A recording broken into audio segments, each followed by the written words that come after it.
கிறிஸ்துவில் பிரியமான உங்கள் யாவருக்கும் இயேசுவின் நாமத்தில் அன்பின் வாழ்த்துக்கள். உங்களை சந்திக்க ஆண்டவர் பாராட்டின உன்னத அன்பை நினைத்து நான் நன்றியோடு துதித்து அவர் நாமத்தை மகிமைப்படுத்துகிறேன். இந்த கடைசி நாட்களில் ஜெபிக்கிற மனுஷனை தேடிக்கொண்டிருக்கிற என் ஆண்டவராக இருக்கிற இயேசு கிறிஸ்துவின் நாமத்தில் உங்களுக்கு வாழ்த்துதலும் சமாதானத்தையும் கூறுவதில் மிக்க மகிழ்ச்சி. இந்த நாளும் கூட குடும்ப ஜெபத்தை என் ஆண்டவர் எதிர்பார்க்க வேண்டிய காரணம் என்ன? ஏன் குடும்பமா ஜெபிக்க வேண்டும்? இந்த குடும்ப ஜெபத்துடைய மேன்மை என்ன? இந்த குடும்ப ஜெபத்துடைய ஆசீர்வாதங்கள் என்ன என்பதை குறித்து நாம் தியானித்து அர்ப்பணித்து நம்ம ஜெபிக்க போகிறோம். எடுத்து வாசிப்போம். மத்தேயு 18வது அதிகாரம் 19ஐயும் 20ஐயும் நாம் வாசிக்க கேட்போம். அல்லாமலும் உங்களில் 2 பேர் தாங்கள் வேண்டிக் கொள்ள போகிற எந்த காரியத்தை குறித்தாகிலும் பூமியிலே ஒருமனப்பட்டிருந்தால் பரலோகத்தில் இருக்கிற என் பிதாவினால் அது அவர்களுக்கு உண்டாகும் என்று உங்களுக்கு சொல்லுகிறேன்.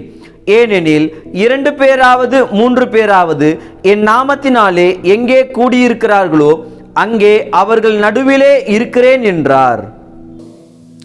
யோசுவா 24வது அதிகாரம் 15வது வசனத்தை வாசிக்க கேட்போம்.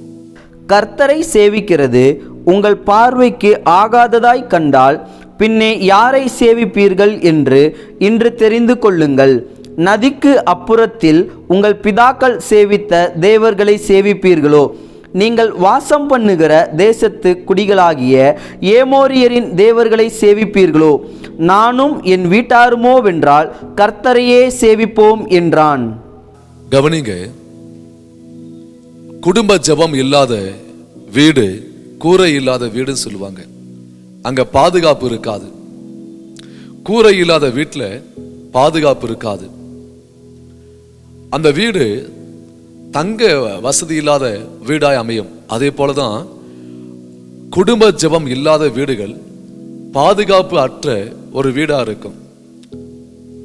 எந்த அளவுக்கு நம்ம குடும்ப ஜெபத்தை செய்ய ஆரம்பிக்கிறோமோ அந்த அளவுக்கு அந்த குடும்பத்தின் மேல ஆண்டவருடைய பாதுகாப்பு மட்டுமில்லை, ஆண்டவருடைய சமூகமும் அங்க வைக்கப்படும்.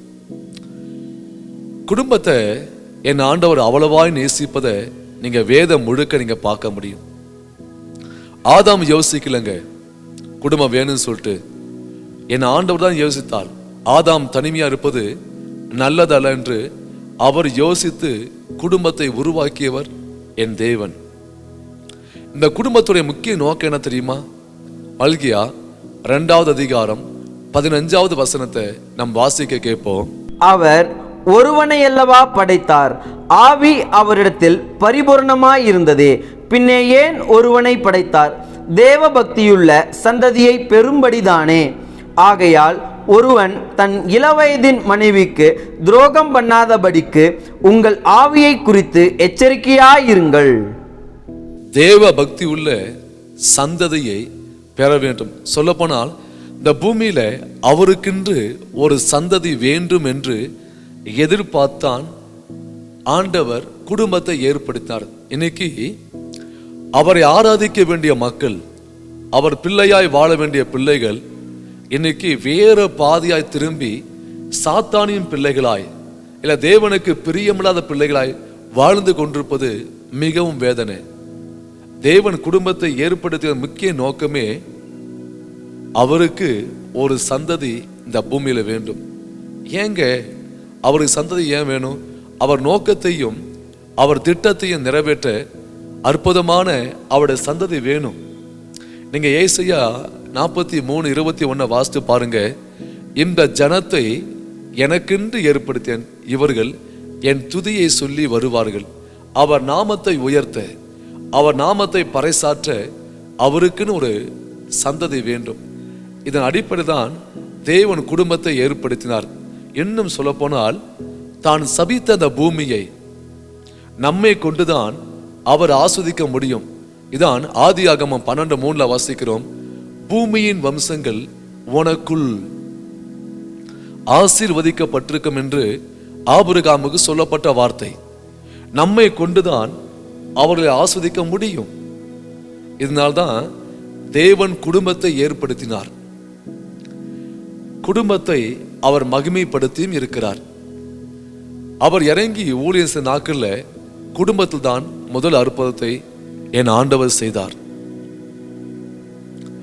அடுத்து பாருங்க, சபையை குறித்து பேசும்போது, சபை எடுத்துக்கொள்ளப்பட்ட காரியத்தை குறித்து பேசும்போது குடும்பத்தோடு இணைத்து பேசுவார். இதை பார்த்தான் சாத்தான். இந்த குடும்பத்துக்கு ரோமாய் அவன் யுத்தத்தை திருப்ப ஆரம்பித்தான். இன்னைக்கு உடைக்கப்பட்ட குடும்பங்கள், சிதைக்கப்பட்ட குடும்பங்கள், தள்ளாடி கொண்டிருக்க குடும்பங்கள், இன்னைக்கு குடும்ப வாழ்க்கை சிதைக்கப்பட்டும் உடைக்கப்பட்டும் நொறுக்கப்பட்டும் கிடக்குது. ஒரு பக்கம் கள்ளக்காதல், உண்மையில்லாத மனைவி, உண்மையில்லாத கணவன், உண்மையற்ற பிள்ளைகள், பல பிரிவினைகள், மாமனார் மருமகள் பேச மாட்டாங்க, அப்பா புள்ள பேச மாட்டாங்க, மகன் தாய் பேச மாட்டாங்க. இன்னைக்கு குடும்பம் இல்லைங்க. இன்னைக்கு இந்த குடும்பத்தை எழும்பி கட்ட, இந்த குடும்ப வாழ்க்கையை சிறப்பிக்க ஆண்டவர் ஏற்படுத்தி ஒரு அற்புதமான ஆயுதம்தான் குடும்ப ஜெபம். இந்த குடும்ப ஜெபம் ரொம்ப முக்கியங்க. இது குடும்பத்தை கட்ட செய்யும், குடும்ப உறவை இணைக்க செய்யும். நான் திரும்ப சொல்றேன், குடும்ப ஜெபம் இல்லாத வீடு கூரை இல்லாத வீடு. அந்த குடும்பத்துல யாரும் ஒற்றுமையா இருக்க முடியாது. நல்லா யோசிச்சு பாருங்க. ஆண்டவருடைய சமூகம் இல்லாத இடங்கள் ஆண்டவருடைய பாதுகாப்பற்ற ஒரு இடமா இருக்கும். ஏன் குடும்ப ஜெபத்தை நம்ம செய்யணும்? இந்த குடும்ப ஜெபத்தினால் நம்ம குடும்பத்துக்கு என்ன கிடைக்கும் என்பதை குறித்து நம்ம தொடர்ந்து பார்த்து நம்ம ஜெபிக்க போறோம். முதலாவது காரியம், நம்முடைய வாழ்க்கையில குடும்ப ஜெபம் ஏன்? முதலாவது காரியம், ஆண்டவருடைய சமூகம் நம்ம குடும்பத்தின் மேல வைக்கப்பட வேண்டும். இன்னும் சொல்ல போனால் தேவ சமூகத்தால் நிறையப்பட்ட ஒரு வாழ்க்கையாய் இல்ல குடும்பமாய் நம்முடைய குடும்பம் மாறியாக வேண்டும். எடுத்து வாசிங்க அதே அதிகாரம், மத்தேயு 18வது அதிகாரம் 18ஐயும் 19ஐயும் வாசிக்க நாம் கேட்போம். அல்லாமலும் உங்களில் 2 பேர் தாங்கள் வேண்டிக் கொள்ள போகிற எந்த காரியத்தை குறித்தாகிலும் பூமியிலே ஒருமனப்பட்டிருந்தால் பரலோகத்தில் இருக்கிற என் பிதாவினால் அது அவர்களுக்கு உண்டாகும் என்று உங்களுக்கு சொல்லுகிறேன். ஏனெனில் 2 பேராவது 3 பேராவது என் நாமத்தினாலே எங்கே கூடியிருக்கிறார்களோ அங்கே அவர்கள் நடுவிலே இருக்கிறேன் என்றார். நல்ல கவனிங்க, ஆண்டவருடைய வார்த்தை தெளிவாய் சொல்லுது, 2 கூடி வரும்போது இல்ல 3 கூடி வரும்போது அங்கே நடுவில் இருக்கிறேன் என்றார். நம்முடைய குடும்ப ஜெபம் என்ன செய்யணும்? நீங்க கூடி ஜெபிக்கிறீங்க பார்த்தீங்களா? மற்ற மனுஷோடு கூடி ஜெபிக்கலாம், சபையோடு கூடி ஜெபிப்பது நல்லது, ரொம்ப நல்லது. ஆனா அந்த இடத்துல கிடைக்காத நல்ல ஒரு ஒருமனம் உங்க குடும்ப ஜெபத்தில் நீங்க உங்க மனைவி, உங்க பிள்ளைங்க, கணவர், உங்க குடும்பத்தோடு நீங்க இணைய ஜெபிக்கிறீங்க பார்த்தியா? அங்க கிடைக்கிற ஒருமனம் வேற எங்க கிடைக்காதுங்க. அப்படி ஒருமனப்பட்டு நீங்க கூடி நிற்கும் போது அந்த இடத்தில் ஆண்டவருடைய சமூகம் இறங்கி வரும். இன்னும் சொல்ல போனால் தேவன் இறங்கி தம்முடைய பிரசன்னத்தை கொண்டு அந்த குடும்பத்தை நிரப்ப ஆரம்பிப்பார். பிரசன்னத்தில் வாழ்வீங்க, தேவ சமூகத்தில் நம்ம வாழ முடியும், தேவ சமூகத்தில் இருக்க முடியும், தேவ சமூகத்தில் நாமும் நம் பிள்ளைகளும் இருக்க முடியும். அதான் குடும்ப ஜெபம் வேண்டும். கூடி ஜெபிக்கிற இடங்கள்ல ஆண்டவருடைய சமூகத்தை கொண்டு உங்க குடும்பத்தை நிரப்புங்க. ஒரு வார்த்தை எழுதப்பட்டிருக்கும், எடுத்து வாசிப்போம். லேவியராகமம் 26வது அதிகாரம் 12வது வசனத்தை நம்ம வாசிக்க கேட்போம். நான் உங்கள் நடுவிலே உலாவி உங்கள் தேவனாயிருப்பேன், நீங்கள் என் ஜனமாயிருப்பீர்கள். நான் உங்கள் நடுவில் உலாவி நான் உன் தேவனாயிருப்பேன், நீங்க என் ஜனமாயிருப்பீர்கள். அப்போனா கூடி ஜெபிக்கிற இடத்துல அவர் இறங்கி உலாவ ஆரம்பிப்பார். அவர் உலாவி கொண்டிருக்கான என்ன அர்த்தம்? சுற்றிலும் குடும்ப சுற்றிலும் பார்ப்பார். அவர் பாளையம் எங்கும் உலாவி கொண்டிருக்கிறபடியால், அவர் உலாவி கொண்டிருக்கிறபடியால் சகல காரியத்தையும் அவர் பார்க்க ஆரம்பிப்பார். நீங்க யோசிச்சு பாருங்க, நீங்க சில நேரத்துல உங்க வீட்டில் உலாவி கொண்டிருப்பீங்க. எதுக்கு? இந்த காரியத்தை என்ன செய்யலாம், அந்த காரியத்தை என்ன செய்யலாம், இந்த குறைய எப்படி நிறைவாக்கலாம், இந்த பிரச்சனையை எப்படி சால்வ் பண்ணலாம், இப்படி பேசிக்கொண்டு சில நேரத்தை நம்ம உலாவ ஆரம்பிப்போம். ஆண்டவர் இறங்கி நம்முடைய குடும்பத்தை உலாவி கொண்டிருக்கிறார் என்று சொன்னால் நம்ம குடும்பத்துல எங்க சீர்படுத்த முடியும், யாரை சீர்படுத்த முடியும், யாரை ஒழுங்குபடுத்த முடியும், எந்த காரியத்தை ஒழுங்குபடுத்த முடியும் என்பதை என் ஆண்டவர் உலாவி உலாவி உலாவி, இன்னும் சொல்லப்போனால் அசைவாடி ஒழுங்கற்ற காரியத்தை ஒழுங்குபடுத்த முடியும். பிரதர், நீங்க சொல்லலாம், என் மனைவி ஒரு வார்த்தைக்கும் கீழ்ப்படிய மாட்டா பிரதர், எந்த ஒரு மதிப்பும் கொடுக்க மாட்டா, நான் என்ன செய்யணும்னு தெரியல, என் வாழ்க்கையே எனக்கு நரகத்தை போல இருக்கு, நீங்க நினைக்கிறீங்களா? குடும்ப ஜெபத்தை ஆரம்பிங்க. சிஸ்டர், நீங்க சொல்லலாம், என் கணவர் ரட்சிக்கப்பட மாட்டார், பயங்கரமா குடிச்சு கொண்டிருக்கார், என்ன சொன்னாலும் கேட்க மாட்டாரு, என் பிள்ளைங்க கீழ்ப்படிய மாட்டாங்க, என் பிள்ளைங்க ஒழுங்கற்று வாழ்ந்து கொண்டிருக்காங்கன்னு சொல்லி நீங்க புலம்பிக் கொண்டிருக்கீங்களா? புலம்பிக் கொண்டிருக்க காரியத்தை ஸ்டாப் பண்ணுங்க. இரவு நேரங்களை கூடி ஜெபிக்க முயற்சி எடுங்க. போராட்டம் வரும், தடை வரும், பிரச்சனை வரும், அதை மீறியும் குடும்ப ஜபத்தை கட்டி எழுப்ப பிரயாசப்பட்டு பாருங்க. ஆதியிலே ஜலத்தின் மேல் அசைவாடிய ஆவியானவர் சகல காரியத்தையும் ஒழுங்குபடுத்தியது போல என் தேவன் உங்க குடும்பத்துல அவர் அசைவாடி சகல காரியத்தையும் ஒழுங்குபடுத்துவார். ஒழுங்கற்ற மனைவியை, ஒழுங்கற்ற கணவனை, ஒழுங்கற்ற பிள்ளைகளை, ஒழுங்கற்ற தாய் தகப்பன்மார்களை என் ஆண்டவர் ஒழுங்குபடுத்துவதை பார்க்க முடியும். தேவ சமூகம் இறங்கி வந்துட்டாலே போதும் பிரதர், அங்க பருவங்கள் மெழுகை போல உருக ஆரம்பிக்கும். தடை நிற்க முடியாது, ஒருபோதுமே தடை நிற்க முடியாது. காற்றையும் கடலையும் அடக்கிய தேவன், வானத்தையும் பூமியையும் உண்டாக்கிய தேவன், சகலத்தையும் தன் கைப்பிடிக்குள்ள அடக்கி வைத்த தேவன் இறங்கி வந்தால் நம்ம ஒழுங்கற்ற காரியம் நிற்குன்னு நினைக்கிறீங்களா? இல்லைங்க. நம்ம செய்ய வேண்டிய ஒரே ஒரு காரியம், முழங்கால் படியிட்டு குடும்பமா ஜெபிக்க பிரயாசப்படுங்க. ஆண்டவருடைய சமூகம் கடந்து வரும். மீதி காரியத்தை உன் கர்த்தர் பார்த்துக் கொள்வார், அவர் பார்த்துக் கொள்வார். நீங்க கஷ்டப்பட வேண்டிய அவசியம் கிடையாது, வருத்தப்பட வேண்டிய அவசியம் கிடையாது. அவரை கொண்டு உங்க குடும்பத்தை நிரப்பி விடுங்கள். அடுத்த தலைமுறைக்கு இயேசுவோடு வாழ நீங்க வழி செய்யுங்கன்றேன். எப்படி தெரியுமா? நீங்க கூடி ஜெபிக்கும் போது உன் 2 குட்டி பிள்ளையும் பார்ப்பாங்க, ஓ அம்மா ஆராதிக்கிறாங்க, அப்பா ஜெப குறிப்பு கொடுக்கறாங்க, கூடி நாங்க ஜெபித்து கர்த்தருடைய வார்த்தையை வாசிக்கிறோமா. சின்ன வயசுலேருந்தே அந்த பிள்ளைங்க கற்றுக்கொள்ளும் எப்படி ஆராதிப்பது, எப்படி ஜெபம் பண்ணுவது. இன்னைக்கு நிறைய பிள்ளைக்கு ஜெபம் பண்ண தெரியல, நிறைய குட்டி பிள்ளைக்கு ஆராதிக்க தெரியல. காரணம் தெரியுமா? குடும்ப ஜெபம் கிடையாது. தாயும் தகப்பனும் தான் ரோல் மாடல். நீங்க என்ன செய்றீங்களோ அதான் பிள்ளைங்க செய்வாங்க. நல்லா புரிஞ்சுங்க. நான் எப்படி ஆராதிக்கிறேன், நான் எப்படி ஜெபம் பண்றேன், நான் எப்படி வேதத்தை தியானிக்கிறேன் என்பதை குடும்ப ஜெபத்துல உட்கார்ந்து கற்றுக் கொடுங்க.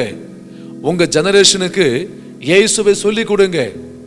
அந்த பிள்ளைங்க என்ன செய்வான், ஒரு குறிப்பிட்ட காலம் போன பிற்பாடு அவனுக்கு திருமணம் ஆகும், அவனுக்கு குழந்தை பிறக்கும், அவன் சொல்லி கொடுப்பான் அவன் பிள்ளைக்கு. ஏன் தெரியுமா? கற்றுக்கொண்ட காரியங்கள் அடுத்த தலைமுறைக்கு புறப்பட்டு போகும். இன்னைக்கு எத்தனையோ பெற்றோர் கஷ்டப்பட்டு உழைக்கிறீங்க, பிள்ளைகளுக்கு 3 வேளையும் நல்ல சாப்பாடு போடுறீங்க, நல்ல ஊட்டச்சத்து நிறைந்த பொருட்களை வாங்கி கொடுக்குறீங்க, நல்லது. அதை விட தேவனை கற்றுக் கொடுங்க. நீங்க ரொம்ப காலங்கள் உங்க பிள்ளையோடு உங்க குடும்பத்தோட டிராவல் பண்ண முடியாது, ஆனா இயேசு டிராவல் பண்ண முடியும். உங்க ஜெனரேஷனோட அவர் டிராவல் பண்ண முடியும். அவரை கற்றுக் கொடுங்க. உங்க காலத்துக்கு பிற்பாடு பிள்ளைங்க வாழ்க்கையில இயேசு இல்லாம போகக்கூடாது, தேவ சமூகம் இல்லாமல் போகக்கூடாது. அதுல கண்ணும் கருத்துமா இருங்க. அதுல கண்ணும் கருத்துமா இருந்து என் பிள்ளை எப்படி ஆகிலும் இயேசுவோட டிராவல் பண்ணணும், அவன் சந்ததி இயேசுவோட டிராவல் பண்ணும். அதை வாஞ்சிங்க. இந்த குடும்ப ஜெபம் ஆண்டவருடைய சமூகத்தை உங்க வீட்டுக்குள் கொண்டு வரும். இந்த குடும்ப ஜெபம் ஆண்டவரையே உங்க குடும்பத்துக்குள்ள இழுத்து கொண்டு வரும். யோசித்து பாருங்க. ஏசாயா 6வது அதிகாரம் 2 வாசிங்க. சேராபீன்கள் அவருக்கு மேலாக நின்றார்கள், அவர்களில் ஒவ்வொருவனுக்கும் அவ்வாறு செட்டைகள் இருந்தன. அவனவன் 2 செட்டைகளால் தன் முகத்தை மூடி, 2 செட்டைகளால் தன் கால்களை மூடி, 2 செட்டைகளால் பறந்து ஒருவரை ஒருவர் நோக்கி, சேனைகளின் கர்த்தர் பரிசுத்தர் பரிசுத்தர் பரிசுத்தர், பூமி அனைத்தும் அவருடைய மகிமையால் நிறைந்திருக்கிறது என்று கூப்பிட்டு சொன்னார்கள். நல்ல கவனிங்க, துதியின் மத்தியில் வாசமா இருக்கிற நம்முடைய தேவன் நீங்க ஆராதிக்க ஆரம்பிக்கும் போது அந்த பிரசன்ஸை விட்டு நமக்குள்ள இறங்கி வராருன்னா அவர் நமக்குள்ளே உலாவி நம்முடைய தேவனாய் அவர் இருக்க விரும்புகிறார். நம்முடைய ஆண்டவருக்கு என்ன வாஞ்சினா நம்மோட கூட ஜீவிக்கணும், நம்மோட கூட இருக்கணும், நம்மோட கூட உலாவி கொண்டிருக்கணும். அவர் நம்மளோட கூட டிராவல் பண்ண விரும்புகிறார். அப்படியாப்பட்ட ஆண்டவரை அழைக்கிற இடம்தான் குடும்ப ஜபமா இருக்கும். குடும்ப ஜபத்தை விடாதீங்க. நல்ல ஒரு தீர்மானம் பண்ணுங்க. இன்னைக்கு நல்ல ஒரு பொருத்தனை பண்ணுங்க. ஒருவேளை ஆரம்ப நாட்களை ஜபித்து இன்னைக்கு மறந்து போயிருந்தால் அந்த வாழ்க்கையை திரும்ப கட்ட இந்த செய்தி, இந்த வார்த்தையின் மூலமாய் கர்த்தர் உன்னோட பேசி கொண்டிருக்கிறார், உங்களோட பேசி கொண்டிருக்கிறார். மகன் உன்னோட பேசி கொண்டிருக்கிறார், மகள் உன்னோட கர்த்தர் பேசி கொண்டிருக்கிறார். இது கர்த்தரின் சத்தம். ஆவியானவர் தெளிவாய் பேசி கொண்டிருக்கிறார். உங்க வாழ்க்கையை விட்டு கொடுத்து பாருங்க. உங்க ஆதியில நீங்க அனுபவித்த சந்தோஷம், சமாதானத்தை மீண்டும் பெற்றுக்கொள்ள, விழுந்து போன தாவீதின் கூடாரத்தை திரும்ப எடுத்து கட்ட உன்னுடைய ஆண்டவர் போதுமானவர். ரெண்டாவது, குடும்ப ஜபம் என்ன கொண்டு வரும்னா, எடுத்து வாசிப்போம். உபாகமம் 32வது அதிகாரம் 30வது வசனம். அவர்களுடைய கண்மலை அவர்களை விற்காமலும் கர்த்தர் அவர்களை ஒப்புக்கொடாமலும் இருந்தாரானால் ஒருவன் 1000 பேரை துரத்தி 2 பேர் 10,000 பேரை ஓட்டுவதெப்படி? நல்ல கவனிங்க. இந்த வார்த்தையின் அர்த்தம் என்னன்னா, இருவர் கூடி இருக்கும் போது எதையும் மேற்கொண்டு நிற்க முடியும். கர்த்தருடைய கிருபையினால, ஆண்டவருடைய நாமத்தினால எதையும் மேற்கொள்ள முடியும். சொல்ல போனால் அந்த குடும்பத்துக்கு ஒரு தெய்வீக பாதுகாப்பு நிச்சயம் உண்டாகும். நீங்க யோசிச்சு பாருங்க, ஆண்டவருடைய சமூகம் இறங்கி வந்து விட்டால் அங்க பாதுகாப்பு உண்டுங்க. ஆண்டவருடைய சமூகத்தை மீறி எந்த ஒரு தீய வல்லமையும் தொட முடியாது. தேவ சமூகத்தை மீறி எந்த ஒரு காரியம் உங்களையும் குடும்பத்தையும் தொட முடியாது. யோபை குறித்து வாசிக்கிறோம். யோபு 1:5 வாசிக்கிறோம். எப்போதுமே யோபு தன்னையும் தான் குடும்பத்தையும் வேலி அடைத்து அவன் செபிப்பதை அங்க பார்க்க முடியும். தான் குடும்பத்துக்கு அவன் ஜெபம் பண்ணுவதை பார்க்க முடியும். யோபு 1:10 வாசித்து பாருங்க. வாசிக்க நம்ம கேட்போமா? யோபு 1:10. நீர் அவனையும் அவன் வீட்டையும் அவனுக்கு உண்டான எல்லாவற்றையும் சுற்றி வேலியடைக்கவில்லையோ? அவன் கைகளின் கிரியையை ஆசீர்வதித்தீர், அவனுடைய சம்பத்து தேசத்தில் பெருகிற்று. நல்ல கவனிங்க. அவனையும் அவனுக்கு உண்டான யாவற்றையும் ஆண்டவர் சுற்றி வேலி அடைத்தார். சத்துரு மீறி தொட முடியலங்க. இன்னைக்கு நிறைய பிள்ளைங்க புலம்பி கொண்டிருக்காங்க. கையின் பிரயாசங்கள் அழிக்கப்படுது. என்ன சம்பாதித்தோ நிக்க முடியல. மாசம் இறுதிக்குள்ளாகவே கடன் வாங்கி சாப்பிட வேண்டிய நிலைமை. காரணம் என்ன? கையின் பிரயாசங்கள் அழிக்கப்படுது, பொருள் நாசமாகுது. அங்க கர்த்தருடைய பாதுகாப்பு இல்லை, ஆண்டோடைய வேலி கிடையாது. கர்த்தருடைய வேலி இருந்தால் இந்த வேலியை மீறி சத்துரு தொட முடியாது. எந்த துன்மார்க்க மனுஷனும் உன்னுடைய பணத்தை தொட முடியாது. சொல்ல போனால் உன்னுடைய ஆஸ்தியோ பொருளையோ அவன் தொட முடியாது. ஆண்டோடைய பாதுகாப்பு வேண்டுமானால் குடும்ப ஜபத்தை ஆரம்பிங்க. கண்ணுக்கு புலப்படாத எத்தனையோ தீய சக்திகள் நம்முடைய குடும்ப வாழ்க்கையை அழிக்கும்படியாய் அது போராடி கொண்டிருக்கு. இன்னும் சொல்ல போனால் பிசாசுடைய முக்கியமான குறிக்கோளே தேவனை அறிந்த பிள்ளைங்க வாழ்க்கையில எப்படி ஆகிலும் பிள்ளைங்க வாழ்க்கையை கெடுத்துடணும், பிள்ளைங்க வாழ்க்கையை அழிச்சிடணும், பிள்ளைங்க ஆயுசை கெடுத்துடணும். அதான் போராடி கொண்டிருக்கான்.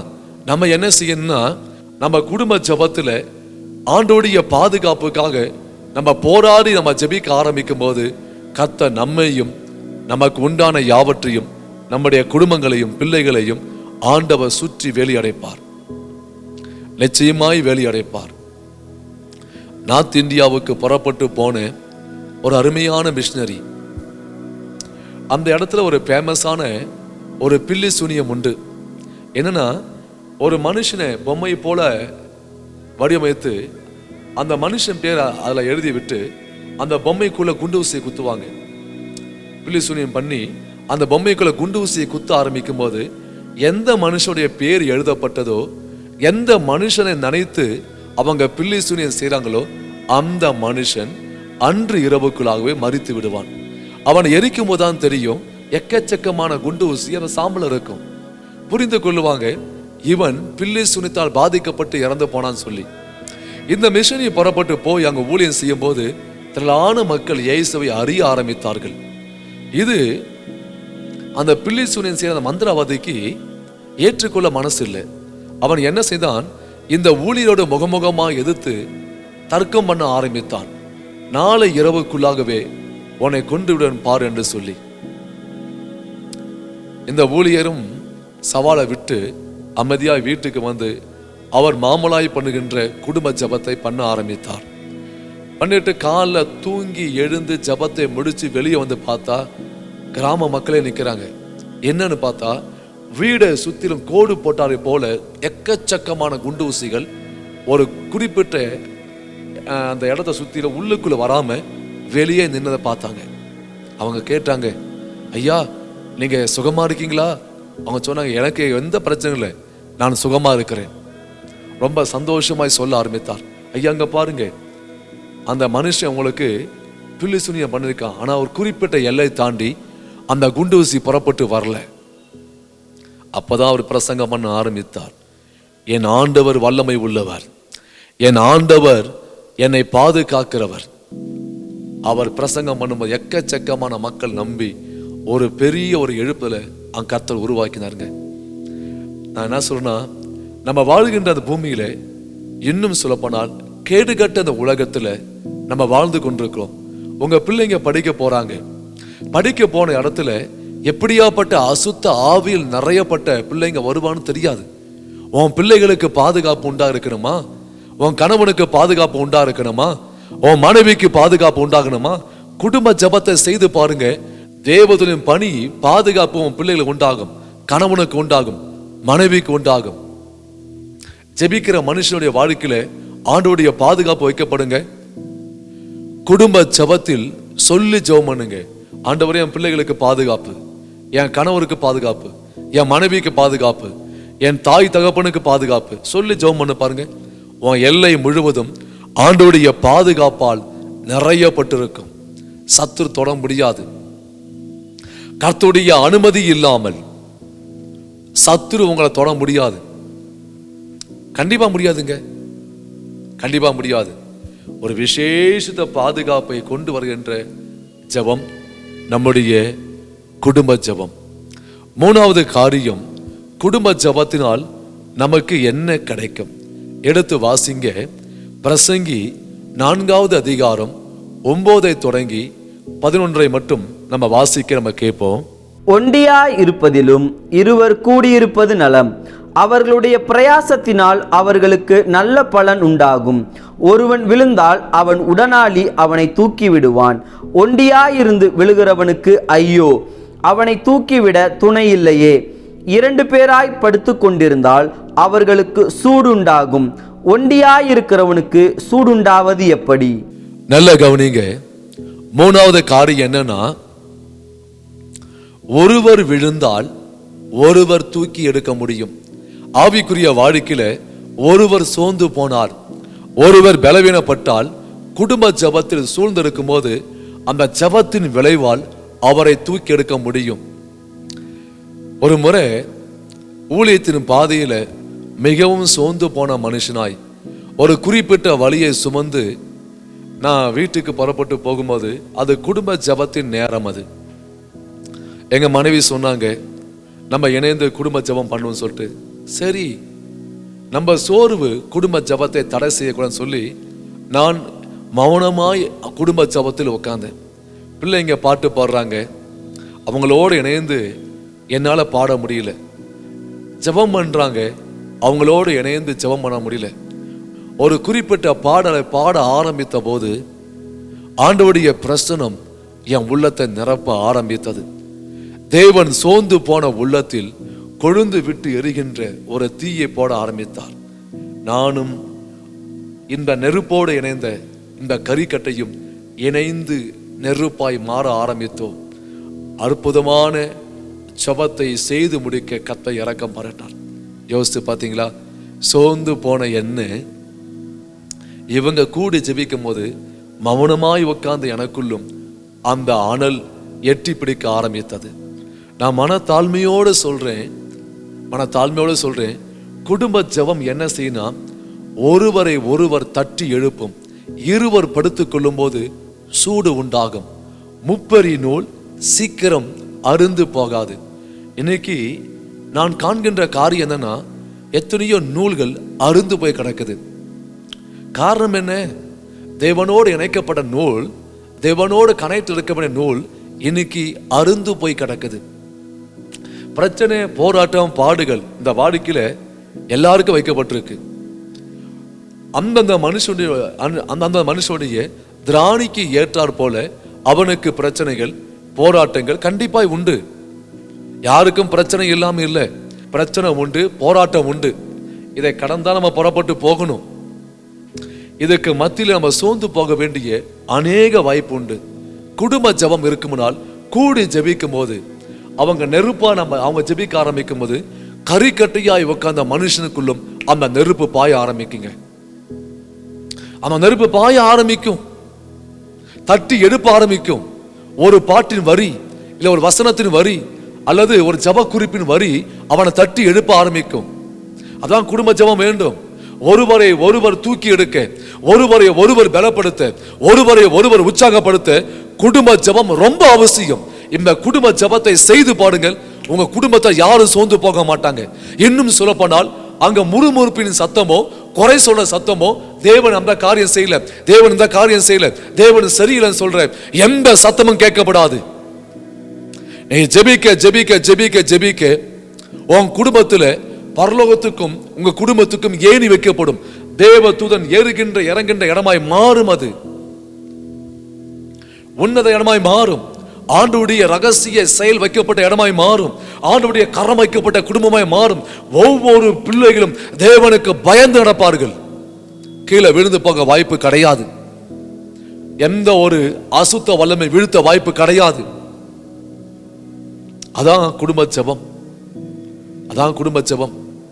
ஒரு முறை ஒரு குடும்ப ஜெபத்துக்கு பிள்ளை வரவே இல்லை. தகப்பனார் எவ்வளோ சொல்லி பார்த்தார், அந்த பிரச்சனை விடுப்பா, நீ விட்டு இயேசுவை பார். அவன் சொன்னா, இல்ல, ஏன் ஆண்டவர் காரியம் பண்ணார், ஏன் இந்த ஆண்டவர் காரியம் செஞ்சார், பல விதமான காரியம் சொல்லிட்டு பிள்ளை படுத்துட்டான். மறுநாள் காலில் பிள்ளை எழுந்து போய் அடுப்பை மூட்டி உட்காந்து குளிர் காய்ந்து கொடுந்தான். அப்பா ஜபத்தை முடிச்சுட்டு வெளியே வந்தார். பிள்ளைய பார்த்தார், ஒரு வார்த்தையும் பேசல. கிட்ட போய் அவன் அடன் மூட்டி குளிர் காய்ந்து கொண்ட அந்த நெருப்புல ஒவ்வொரு விறகா எடுத்து வெளியே வைக்க ஆரம்பித்தார். சற்று நேரத்திலேயே நெருப்பு அவிழ்ந்து மெல்ல மெல்ல சாம்பலும் கரியுமாய் மாற ஆரம்பித்தது. அந்த நெருப்பை பார்த்தார், பிள்ளையை பார்த்தார், நெருப்பை பார்த்தார், அந்த கரிக்கட்டையை பார்த்தார், சாம்பலை பார்த்தார், பிள்ளையை பார்த்தார். அப்பா பேச ஆரம்பித்தார். கூடி அந்த விறக்கட்டை எரியும் போது எவ்வளோ கொழுந்து விட்டு அந்த நெருப்பு எரிந்து போனது. ஒவ்வொரு விறகும் வெளியே வந்த பிற்பாடு சாம்பலும் கரிக்கட்டை மட்டும்தான் மிஞ்சியது. இதான் உன் வாழ்க்கை என்று அப்பா பேச ஆரம்பித்தார். மகன் மனம் திரும்பி மீண்டும் ஜெபத்தில் இணைக்கப்பட்டான். ஒருவன் விழுந்து போனால் உடனாளி அவனை தூக்கி எடுக்கிற அற்புதமான ஜெபம் குடும்ப ஜெபம். விடாதீங்க, போராடி பிரயாசப்படுங்க. அப்படியே குடும்ப ஜெபத்தில் கூட்டி சேர்க்கும் போது அநேக உபத்திரவத்தையும் தடைகளையும் பிசாசு கொண்டு வரும். விட்டுறாதீங்க. மார்னிங், அதாவது காலை நேரத்தில் தனித்து ஜெபம் பண்ணுங்க. இரவு நேரத்தில் நீங்க உங்க குடும்பமா இணைந்து ஜெபம் பண்ணுங்க. குடும்பமா இணைந்து ஜெபம் பண்ணுங்க. எப்படி செய்யலாம்னா, குடும்ப ஜெபத்தை எப்படி செய்யலாம்னா, அழகாய் முதல்ல நல்ல ஒரு வர்ஷிப் சொல்லுங்க. உங்க பிள்ளைய பார்த்து சொல்லுங்க, மகன் மகள் இன்னைக்கு நீ வர்ஷிப், இன்னைக்கு நீ ஜெப குறிப்பு. குடும்ப ஜெபத்துல வேதத்தை வாசிக்க சொல்லுங்க. முதல் சங்கீதம் எடுத்து ஆளுக்கு ஒரு வசனம் மாறி மாறி மாறி வாசிக்கட்டும். பிற்பாடு கேளுங்க, நீங்க வாசித்த வசனத்துல மகன் உனக்கு என்ன ஆண்டவர் பேசினார், மகள் உனக்கு என்ன ஆண்டவர் பேசினார். மனைவியை பார்த்து கேளுங்க, உனக்கு என்ன ஆண்டவர் பேசினார். கணவனை பார்த்து கேளுங்க, உன்னோடு பேசப்பட்ட வார்த்தை என்ன? அந்த பிள்ளைங்க பேசட்டும். அந்த வார்த்தையை தியானிக்க ஆரம்பிங்க. தியானித்து ஜெபம் பண்ணி பாருங்க. தேவனுக்கு பயப்பட வேண்டிய ஒரு பயம், ஆண்டவர் மேல அன்பு கூற வேண்டிய ஒரு அன்பு, தேவனுக்கு உண்மையாய் வாழ வேண்டிய வாழ்க்கை, கிருபையில் நிலைத்திருந்து வாழ வேண்டிய வாழ்க்கையை அற்புதமாய் அந்த குடும்பம் வாழுங்க. அற்புதமாய் வாழும். ஒருவரும் சோர்ந்து போக வாய்ப்பு கிடையாது. ஒருவரும் ஆண்டவரை விட்டு பிரிந்து பாவத்துக்கு நேராய் போக வாய்ப்பு கிடையாது. எந்த குடும்பத்துல பிரச்சனை போராட்டம்னா, நான் என்னைக்கு சொல்றேங்க, எந்த குடும்பத்தில் ஜெபம் கிடையாதோ, ஜெபம் என்று சொல்லப்பட்ட பலிபீடத்தின் நெருப்பு இல்லையோ, அந்த குடும்பத்துல அந்த இடத்துல பிள்ளைகள் பிரச்சனையா இருப்பாங்க, புருஷன் பிரச்சனையா இருப்பாங்க, மனைவி பிரச்சனையா இருப்பாங்க. ஏன்னா குடும்ப பலிபீடம் கிடையாது. இல்ல பலிபீடத்த நெருப்பு எரியல. நான் என்னைக்கு சொல்றேன், உங்க குடும்பத்தில் வைக்கப்பட்ட பலிபீடத்தின் நெருப்பு எப்போதும் அணையாமல் காத்துக்கொள்ளுங்க. அது எரிந்து கொண்டே இருக்க வேண்டும். அப்படி எரியல்னா அங்க இருள் சூழ்ந்து கொள்ளும், பிரச்சனை புறப்பட்டு வரும், போராட்டம் புறப்பட்டு வரும், பலவிதமான சூறாவளிகள் பலத்த காட்டு புறப்பட்டு வரும். அங்க சமாதானத்தை இழந்து வாழ்வீங்க, நிம்மதியை இழந்து வாழ்வீங்க. இன்னைக்கு கர்த்தர் உன்னோட பேசிக் கொண்டிருக்கிறார். குடும்பத்தின் பலிபீடத்தை கட்டி எழுப்பு, பலிபீடத்தை கட்டி எழுப்பு. எப்போதும் தூபத்தின் அந்த தூபம் போட்டுக்கொண்டே இரு, ஜெப தூபத்தை போட்டுக்கொண்டே இரு, விடாத. ஜெப தூபம் எழும்பிக் கொண்டிருக்கட்டும், ஆராதிக்கிற சத்தம் எழும்பிக் கொண்டிருக்கட்டும், ஜெபத்தின் சத்தம் எழும்பட்டும், ஆண்டவருக்கு ஸ்தோத்திரம் என்ற சத்தம் எழும்பட்டும், நன்றியின் சத்தம் எழும்பட்டும். விடாதீங்க, விடாதீங்க. கட்டி எழுப்பி பாருங்க. கர்த்தர் பெரிய காரியம் செய்வார். குடும்பத்தை கொண்டு தேவ நோக்கம் நிறைவேறும், தேவ திட்டம் நிறைவேறும், தேவ சித்தம் மட்டும்தான் உங்க பிள்ளைங்க வாழ்க்கை நடக்கும். ஏன்னா ஆண்டோடைய பிரசன்ஸ், ஆண்டோடைய சமூகம் வைக்கப்பட்ட குடும்பமாய் உங்க குடும்பம் மாறும். ஹல்லேலூயா. நான் மீண்டும் சொல்றேன், குடும்ப பலிபீடத்தை கட்டி எழுப்பிடுங்க.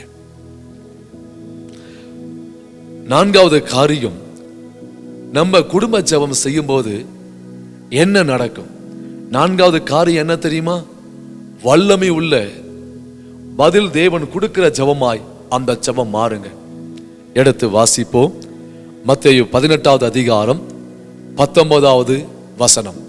அல்லாமலும் உங்களில் 2 பேர் தாங்கள் வேண்டிக் கொள்ள போகிற எந்த காரியத்தை குறித்தாகிலும் பூமியிலே ஒருமனப்பட்டிருந்தால் பரலோகத்தில் இருக்கிற என் பிதாவினால் அது அவர்களுக்கு உண்டாகும் என்று உங்களுக்கு சொல்லுகிறேன்.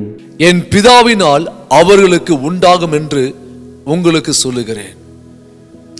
குடும்பமாய் கூடி ஒருமனப்பட்டு ஜெபிக்கும் போது அந்த ஜெபங்கள் பரமனின் சிங்காசனத்தை அசைக்கும். சொல்லப்போனால் படைத்தவரின் கரங்களை அசைக்க கூடுங்க. சாதாரண ஜெபமா இருக்காது, கர்த்தருடைய கரத்தை அசைக்கக்கூடிய ஜெபமாய் மாறும். ஆண்டவருடைய சிங்காசனத்தை அசைக்கக்கூடிய ஜெபமாய் மாறும். ஒருமனப்பட்டு கூடியிருந்தால் அங்கே தேவன் இறங்கி அந்த ஜெபங்களை கேட்பார். கண்டிப்பாய் கேட்பார், கண்டிப்பாய் கேட்பார், கண்டிப்பாய் கேட்பார். எஸ்தர் தாதியோடு இணைந்து உபவாசம் பண்ணி ஜெபம் பண்ணிட்டு அவ பண்ண காரியம், ஆமான் என்ற சத்ருவை வீழ்த்தினார். தானியேல் தன் நண்பர்கள் சொல்லி ஜெபித்த காரியத்தில் ஆண்டவர் வெளிப்பாடை கொடுக்க ஆரம்பித்தார். மறக்காதீங்க, மறக்காதீங்க.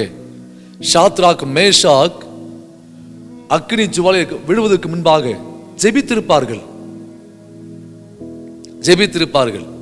அந்த அக்னி ஜுவாலை அவன் பேரில் பற்றல, அவனை தொடலுங்க. அவங்க யாருமே தொடல. காரணம் தெரியுமா? ஆண்டவர் இறங்கி தம்முடைய வல்லமையை வெளிப்படுத்துகின்ற ஜெபமாய் இருக்கும். தேவன் செவி கொடுத்து பதில் கொடுக்க ஜெபமாய் இருக்காது, சாதாரண ஜெபமா இருக்காது. ஒருமனப்பட்டு கூடி ஜெபிக்கின்ற ஜெபங்கள் வல்லமையான ஆயுதம். அது வல்லமையான ஆயுதம்.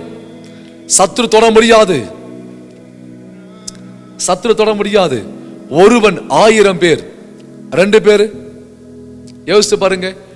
10000 பேரை துரத்துவான் இருக்கு, அப்ப 3 பேரு. நான் என்னைக்கு சொல்றேன், இந்த ஜபத்துக்கு முன்பாக சத்ருவின் ஆயுதங்கள் நிற்க முடியாது. இது என்ன? கூட்டு ஜெபம், கூட்டு அபிஷேகம், வித்தியாசமான அபிஷேகம். அது வித்தியாசமான அபிஷேகம்.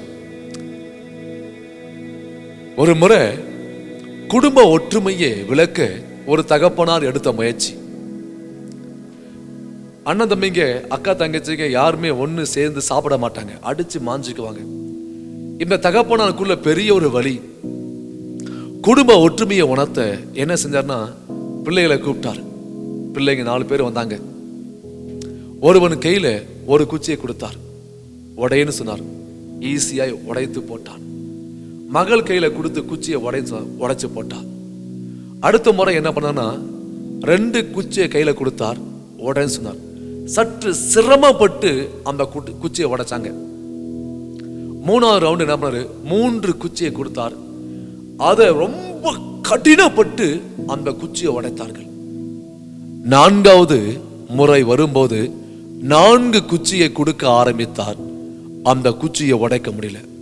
தகப்பனார் பேச ஆரம்பித்தார். நீங்க 4 பேரும் ஒற்றுமையா இருக்கும்போது ஒருவரும் உங்களை விடுத்த முடியாது. அப்படியாப்பட்ட நல்ல வல்லமை உள்ள பிள்ளைகளை காணப்படும் சொல்லி தகப்பனார் பேச ஆரம்பித்தார். உண்மை.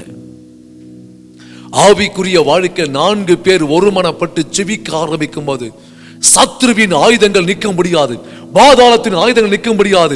சத்ரு போடுற எந்த கண்ணியும் திட்டங்களும் வஞ்சகத்தையும் நீங்க மேற்கொள்ள முடியும், தொட முடியாது உங்களை. அதான் குடும்ப ஜெபத்தில் வைக்கப்பட்ட மேன்மை. குடும்ப ஜெபம் பண்ணி பாருங்க. இன்னைக்கு ஒரு பொருத்தனம் பண்ணுங்க. 7 மணிக்கா இரவு நேரம், இல்ல 8 மணிக்கா, இல்ல 9 மணிக்கா ஒரு பொருத்தனம் பண்ணுங்க. சொல்லுங்க, 9 மணி ஆனா போதும், பிள்ளைங்க எல்லாம் வந்துடணும். சாப்பிட்றாங்களோ சாப்பிடலையோ குடும்ப ஜெபத்தில் அசம்பளணும். நீங்க நினைக்கலாம், எனக்கு 2 குட்டி பிள்ளைங்க பிரதர். நாங்க என்ன செய்வோம்னா, நானும் என் மனைவியும் என் 2 குட்டி பிள்ளைகளும் எங்களுக்கு முழங்கால் படியிட்டு எங்களுக்கு மத்தியில போட்டு நாங்க ஜெபம் பண்ணுவோம். இல்லை அவன் தூங்கிட்டான், பெட்ல இருக்கான், அவன் தூங்கிட்டான், இலையில படுத்து கொண்டிருக்கான், புள்ள டிஸ்டர்ப் பண்ணக்கூடாது, அப்படியே பார்க்காதீங்க. அந்த மாதிரி பார்க்காதீங்க. பிள்ளைய கொண்டு போடுங்க, ஜெபத்துக்கு மத்தியில போடுங்க. ஏனென்றால் நீங்க ஜெபிக்க ஆரம்பிக்கும் போது தேவன் இறங்கி உலாவ ஆரம்பிப்பார். தேவன் இறங்கி அசைவாட ஆரம்பிப்பார். தேவன் தம்முடைய சமூகத்தை அனுப்ப ஆரம்பிப்பார். பரலோக சேனை இறங்குற நேரம் தான் ஜெபத்தின் நேரம். மறக்காதீங்க. அங்க உன் புள்ள படுத்து கொண்டிருக்கட்டும், அந்த பிரசன்ஸ்ல, அந்த தேவ சமூகத்தின் மத்தியில உங்க பிள்ளைங்க படுக்கட்டும். சின்ன பிள்ளைங்க பெரிய கூப்பிடுங்கன்றேன், போடுங்க, மத்தியில போடுங்க, கை குழந்தையா போடுங்க, போட்டு மத்தியில போட்டு ஜெபம் பண்ணுங்க, ஜெபம் பண்ணுங்க. அந்த பிள்ளைங்க மேல ஆண்டவர் தம்முடைய கரங்களை வைப்பார். ஒரு காலம் புறப்பட்டு வரும், வல்லமையான ஊழியக்காரராய் உங்க பிள்ளைங்க எழும்பி பாருங்க. அதான் குடும்ப ஜெபம் கொண்டு வரும். 5வது காரியமாய் நம்ம பேசி முடிப்போம். எடுத்து வாசிங்க. சங்கீதம் 133 1 தொடங்கி 3 மட்டும் வாசிக்க நம்ம கேட்போம். இதோ சகோதரர் ஒருமித்து வாசம் பண்ணுகிறது எத்தனை நன்மையும் எத்தனை இன்பமுமானது. அது ஆரோனுடைய சிரசின் மேல் ஊற்றப்பட்டு அவனுடைய தாடியிலே வடிகிறதும் அவனுடைய அங்கிகளின் மேல் இறங்குகிறதுமான நல்ல தைலத்துக்கும் எர்மோன் மேலும் சியோன் பர்வதங்கள் மேலும் இறங்கும் பனிக்கும் ஒப்பாயிருக்கிறது. அங்கே கர்த்தர் என்றென்றைக்கும் ஆசீர்வாதத்தையும் ஜீவனையும் கட்டளையிடுகிறார். அங்கே கர்த்தர் ஆசீர்வாதத்தையும் ஜீவனையும் கட்டளையிடுகிறார். நீங்க கூடி ஜெபம் பண்றீங்க. நம்ம முதல்ல பார்த்தோம், ஆண்டவருடைய சமூகம் அங்க இறங்கி வரும். கர்த்தர் இறங்கி அசைவாடுவார், ஆண்டவர் இறங்கி உலாவார்னு பார்த்தோம். 2வது பார்த்தோம், அங்க கர்த்தருடைய பாதுகாப்பு இறங்கி வரும் என்று பார்த்தோம். 3வது பார்த்தோம், ஒருவரை ஒருவர் தூக்கி எடுக்கின்ற ஆவிக்குரிய வாழ்க்கையில சோர்வு ஏற்படாமல், பலவீனம் ஏற்படாமல், ஆவிக்குரிய வியாதி தொடாமல் தூக்கி எடுக்க முடியும் பார்த்தோம். 4வது பார்த்தோம், அந்த ஜெபம் வல்லமையான ஜெபம், தேவ சமூகத்திலிருந்து பதிலை கொண்டு வரும் ஜெபம் என்று பார்த்தோம். 5வது, அங்க ஆசீர்வாதங்களையும் ஜீவனையும் கட்டளையிடுவார். கூடி ஜெபம் பண்ணி பாருங்க. பிசினஸுக்காக ஜெபம் பண்ணுங்க. முதல்ல குடும்பத்துடைய ஆசீர்வாதத்துக்காக ஜெபம் பண்ணுங்க. 128வது சங்கீதம் 1 தொடங்கி 6 மட்டும் வாசிக்கிறோம். நீங்க ஜெபம் பண்ண ஆரம்பிக்கும் போது உங்க கணவர் தேவனுக்கு பயந்த மனுஷனா இருப்பார். ஒரு தலைவன் எப்போதுமே தேவனுக்கு பயந்த மனுஷனா இருந்து விட்டால் அந்த குடும்பத்தில் மேன்மை இல்லாமல் போகாது. ஆண்டவர் கூட இல்லாமல் இருக்காமல் போக மாட்டார். அது பெரிய பிளஸிங்க. இன்னைக்கு எத்தனையோ குடும்பத்தில் கணவர் தேவனுக்கு பயந்து ஜீவிக்காத மனுஷனார் இருக்கிறபடியா தான் குடும்பத்தில் சண்டை போராட்டம், எனி டைம் ஆண்டவருடைய பிரசன்னத்தை கெடுக்கிற காரியம் அங்கு நடக்கும். ரெண்டாவது உன் மனைவி உன் வீட்டு ஓரங்களில் கனி கொடுக்கும் திராட்சை கொடியை போல் இருப்பாள். இன்னைக்கு நிறைய வீட்டில் எப்படி தெரியுமா, மனைவி கனி கொடுக்கின்ற திராட்சை கொடி கிடையாது, முள்ளா இருப்பா. எனி டைம் குத்தி கொண்டே இருப்பா, எனி டைம் பிரச்சனை பண்ணி கொண்டே இருப்பா. சந்தேகம் அந்த குடும்பத்தை பற்றி பிடித்து கொண்டிருக்கும். திகிலும் நடுக்கமும் அந்த குடும்பத்தை ஓடிக்கொண்டிருக்கும். பயம் ஓடிக்கொண்டிருக்கும். ஒரு நிம்மதியான வாழ்க்கை இருக்கா. சொல்ல போனால் ஒரு பரலோகத்துக்கு ஒப்பான ஒரு வாழ்க்கை அங்க இருக்காதுங்க. ஏன்னா குடும்ப ஜெபம் கிடையாது. அங்க ஜீவனும் கிடையாது, ஆசீர்வாதமும் கிடையாது. அங்க சொல்லுவாங்க செத்தா நலமா இருக்கும், நான் செத்துடுவேன். இந்த வார்த்தையை அதிகமா நீங்க கேட்பீங்க. ஜெபம் பண்ணி பாருங்களேன், அங்க ஜீவன் இருக்கும், கர்த்தருடைய ஆசீர்வாதம் இருக்கும். கர்த்தர் சீயோன் இருந்து கர்த்தர் ஆசீர்வதிப்பார். 3வது பிளஸிங் தெரியுமா, பிள்ளைங்க பந்தியை சுற்றிலும் ஒலிவ மர கன்றுகளை போல் இருப்பாங்க. அது என்ன பிரதர் ஒலிவ மர கன்றுகள்? இது அவ்வளவு சீக்கிரமா அழிக்க முடியாது. ஒலிவ மரத்தை அவ்வளவு சீக்கிரமா அழிக்க முடியாது. அப்படி அழித்து விட்டாலும் கீழே சின்ன ஒரு வேர் இருந்தால் அந்த வேறு மூலமாய் அடுத்த கன்றை உருவாக்கும். சொல்ல போனால் உங்க பிள்ளைங்க சந்ததியை எந்த மனுஷனும் அழிக்க முடியாதுங்க. அது உருவாக்கி கொண்டே இருக்கும், அது எழும்பி கொண்டே இருக்கும். அதான் பெரிய பிளஸிங். ஒருவேளை வயதான தாய் தகப்பன் இந்த செய்தியை கேட்டுக்கொண்டிருந்தால் இதோ கர்த்தருடைய வார்த்தை உங்களுக்கு. நீங்க உங்க பிள்ளைகளையும் இஸ்ரவேலுக்கு சமாதானத்தையும் காண்ப. நீங்க மரிக்கும் போது சமாதானத்தோடு மரிப்பீங்க. உங்க முடிவு நல்லா இருக்கும், சமாதானமா இருக்கும். நீங்க மரிக்கும் போது நினைப்பீங்க, நல்ல நினைவுகளோடு மரிப்பீங்க. என் பிள்ளைங்க ஆண்டவருக்கு பயந்து நடக்கிறாங்க, என் குடும்பத்தில் ஆண்டவருடைய சமூகம் வைக்கப்பட்டிருக்கு, என் பிள்ளைங்களை என் தேவன் நடத்தி கொண்டிருக்கிறார், நான் சகல ஒழுக்கத்தை நடத்திருக்கேன்னு சொல்லி சமாதானத்தோடு மரிப்பீங்க. மரிக்கும் போது திகில் பிடிக்காது, மரிக்கும் போது புலம்பி சாக மாட்டீங்க, மரிக்கும் போது ஐயோடு சாக மாட்டீங்க. உங்க முடிவு சமாதானமா இருக்கும். அல்லேலூயா. இன்னைக்கு ஒரு முடிவு பண்ணுங்க.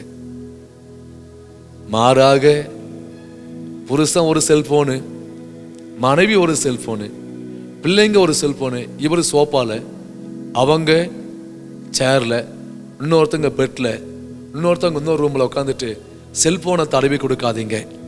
அந்த நேரம் வந்தால் போதும். ஜபத்துக்கு முக்கியத்துவம் கொடுங்க. குடும்ப ஜபத்தை உங்க வீட்டில் எழும்பி கட்டுங்க. அந்த பலிபீடம் எப்போதும் எரிந்து கொண்டிருக்கட்டும். இன்னொன்னு சொல்றேன், டிவி சீரியல் சத்தங்கள், சினிமாவின் சத்தங்கள் உங்க குடும்பத்தில் எழும்பாமல் பார்த்து கொள்ளுங்க. நான் உன் பாளையம் எங்கும் உலாவி வருகிறபடியால் அசூசியை கண்டு உன்னை விட்டு விலகி போகாமல் கவனமாயிரு, எச்சரிக்கையார் என்று கர்த்தர் பேசி கொண்டிருக்கிறார். உக்காந்து ஊழியக்காரனுக்கு வேற பொழப்பு இல்லை, ஊழியக்காரன் அப்படிதான் பேசுவான் அப்படின்னு சொல்லிட்டு கர்த்தருடைய வார்த்தையை தூக்கி போட்டு மிதிக்காதீங்க. ஆண்டவர் தெளிவாய் பேசி கொண்டிருக்கிறார். அசூசியை கண்டு விலகி போகாமல் கவனமாயிரு. கெட்ட வார்த்தைகள், பொய்யான வார்த்தைகள், மற்றவரை குறித்த வார்த்தைகள் வீட்டில் உட்கார்ந்து பேசாதீங்க. வீடு என்பது கர்த்தருடைய கூடாரமாய் மாறட்டும், ஒரு ஜெப கூடாரமாய் மாறட்டும், ஒரு ஆசாரிப்பு கூடாரமாய் மாறட்டும். அப்படியாப்பட்ட வீடாய் மாத்துங்க. வீட்டுக்குள் நுழைந்தாலே தெய்வீக சமாதானம் ஆட்கொள்ளட்டும். இன்னைக்கு விட்டு கொடுங்க பிரதர். கடைசி காலங்கள், கொடிய காலங்கள், கேடு கட்ட காலங்கள், அன்பு தனிந்து போகின்ற காலங்கள், குடும்ப உறவுகள் பிரிக்கின்ற காலங்கள். நீங்க கூடி ஜெபிக்க ஆரம்பிக்கும் போது குடும்ப உறவை என் ஆண்டவர் தூக்கி கட்டுவார். கணவனுக்கும் மனைவிக்கும் ஆகலையா, மாமியாருக்கும் மருமகளுக்கும் ஆகலையா, ஜெபம் பண்ணி பாருங்க. ஒருவர் நேசிக்க ஆரம்பிப்பாங்க, ஒருவர் மன்னிக்க ஆரம்பிப்பாங்க. அந்த பிரசன்ஸை கொண்டு வந்துருங்க. கண்களை மூடுவோமா? கண்களை மூடி இணைந்து நம்ம ஜெபிக்க போகிறோம். அதுக்கு முன்பாக இந்த வார்த்தையை கேட்டுக்கொண்டிருக்க நீங்க ஒரு 5 நிமிஷம் கண்ணை மூடி, 5 நிமிஷம் கண்ணை மூடி ஆண்டவருடைய பிரசன்னத்தை கேளுங்க. ஆரம்பத்துல நல்ல குடும்பமாய் ஜெபம் பண்ணோம். இன்னைக்கு அந்த குடும்ப பலிபீடம் இருக்கா? அப்படி இல்லைன்னா பரவாயில்ல, ஃபீல் பண்ணாதீங்க. இன்னைக்கு ஒரு பொருத்தனம் பண்ணுங்க. ஆண்டவருடைய பிரசன்னத்தை நின்று இன்னைக்கு ஒரு பொருத்தனம் பண்ணுங்க. இன்னைக்கு ஒரு பொருத்தனம் பண்ணுங்க. இந்த டைமை என் குடும்ப ஜபத்துக்கு நான் ஒதுக்குறேன். இந்த நேரத்தை என் குடும்ப ஜபத்துக்கு நான் ஒதுக்குறேன். ஒதுக்குங்க. ஜபம் பண்ணுவோமா? பிதாவே, இந்த அருமையான வேலைக்காக உமக்கு நன்றி.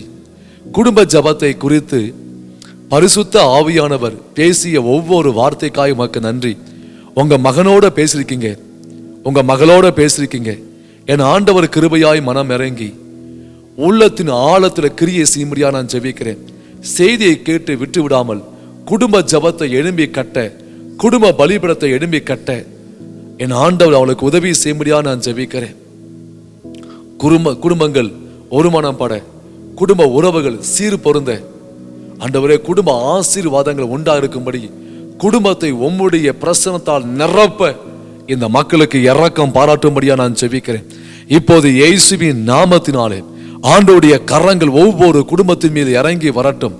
ஆண்டவர், குடும்ப இடிக்கப்பட்ட குடும்ப பலிபீடங்கள் செப்பனிடப்பட்டு அவைகளில் பலியிடப்பட கர்த்தர் உதவி செய்ய ஜெபிக்கிறோம் பிதாவே. இயேசுவின் நாமத்தினாலே குடும்பங்களுக்கு விரோதமாய் போராடி எழும்புகின்ற சகல ஆயுதங்களும் வாய்க்காமல் போகட்டும். குடும்ப ஜபங்கள் எழும்பட்டும். குடும்பங்களில் துதியின் சத்தம் எழும்பட்டும். ஆராதிக்கிற சத்தம் எழும்பட்டும். வேதத்தின் சத்தம் எழும்பட்டும். அர்ப்பணிப்பின் சத்தம் எழும்பட்டும். நன்றியின் சத்தம் எழும்பட்டும். இயேசுவின் நாமத்தினாலே, இயேசுவின் நாமத்தில் குடும்பத்தில் ஆண்டு வைக்கப்பட்ட பலிபீடத்தில் நெருப்பு பற்றி எரிய என் தேவனாய கர்த்தர் இரக்கம் பாராட்டும்படியா ஜெபிக்கிறோம். குடும்ப பலிபீடங்கள் இயேசுவின் நாமத்தில் கொழுந்து விட்டு எரிய வேண்டிய அனுபவங்கள் இயேசுவின் நாமத்தில் உண்டாகட்டும் என்று சொல்லி ஜெபிக்கிறோம்ப்பா. ஒவ்வொரு குடும்பத்தையும் ஆசீர்வதிக்கிறோம். இந்த செய்தியை கேட்டு ஜெபிக்கிற பிள்ளைங்க மேல உம்முடைய கரங்கள் வைக்கப்படுவதாக. நீங்க அப்படியே சிறுகாய் மக்கு நன்றி. உங்க நாமத்தை மகிமைப்படுத்தும் இயேசுவின் நாமத்தில் ஜெபிக்கிறோம் பிதாவே, ஆமென். குடும்ப பலிபீடத்தை கட்டி எழுப்புங்க. ஆசீர்வாதங்களையும் ஜீவனையும் காண்பீங்க. இதுக்கு மேற்பட்டு அவர் உங்க குடும்பத்தில் அசைவாடுவதை பார்ப்பீங்க. God bless you. God bless you.